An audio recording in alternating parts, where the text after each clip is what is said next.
Hi friends, happy Mrigashira Karthi. మేము ఈరోజు మా ఇంటి దగ్గరే మా ఇంటి దగ్గర మేము ఇంగు బెల్లం మిక్స్ చేసి ఇగో ఇట్లా గుండెల్లో వేసి మింగుతారు. ఇట్లా మింగితే వర్షాకాలం వాన పడితే కూడా పేయికి మంచిగా చలి పెట్టకుండా కాకలాగా ఉంటుందంట. మీ సైడ్ కూడా ఇట్లా మింగితే కామెంట్ చేయండి ఫ్రెండ్స్. ఇది మా ఫ్యామిలీ మెంబర్స్కి అందరికి 7 మంది ఉన్నాం, 7 మందికి.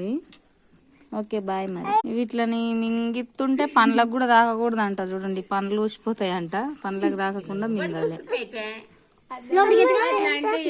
మా కోడలు మింగుతుంది. మింగే ఏం కాదు.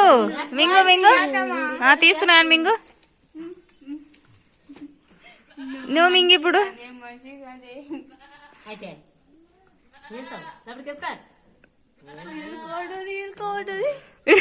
ఇరుకోటనా